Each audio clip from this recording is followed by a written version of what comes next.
Thank you for joining us. Today, I'm going to show you some basic looping on the HeadRush Looperboard. So we're going to dive right in, and then afterwards, I'm going to explain to you how I made it. So here we go.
All right, so that's a basic loop I made, and let me break it down for you. So the first thing I did was on track 1 was I imported a drum loop, and it was one of the factory internal drum loops, really easy to import in, and I matched the BPM. And then tracks 2 through 4, I made different effects per track, so I can get some different sounds for textures here. Let me show you how I did that. So let's jump over here, go to effects, and then effects number 1 was just that clean guitar sound with a lot of delay. So the first thing I did was I grabbed the amp simulator, a little bit of drive, cranked the bass up to about 86%. For the cab, I chose a 212. And then the modern sound, I put about 50%, about 52 actually. The treble about 59%, and then I cranked up that master volume.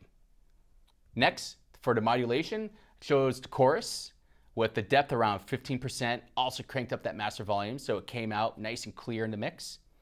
The rate was about 91%, and then the mix on that is about 75%. So I still got a little bit of the natural guitar sound in there.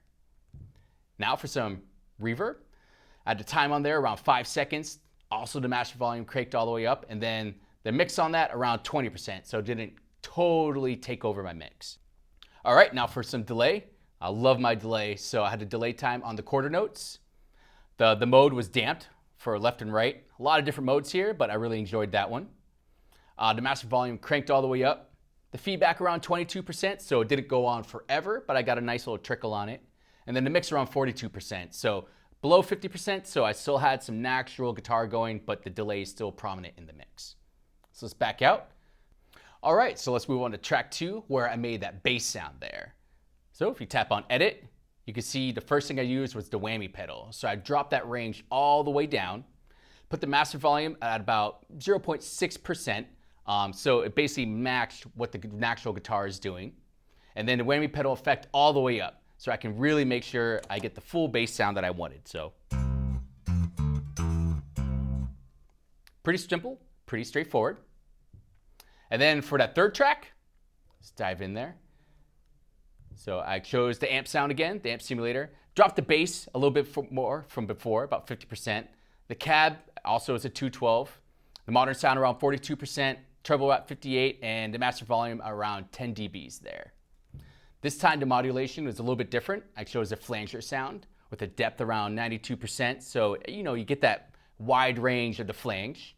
And then the rate's at 29%, and the mix at 78, which gave me that sound. Pretty dreamy. I love that stuff. And then, as I explained for track 4, I made that a fade. So everything I was doing was right on top of the looperboard for me. So I had my record play dubs right at the bottom, then I had my effects, and then a fade right there on top. You can customize this to do anything you want.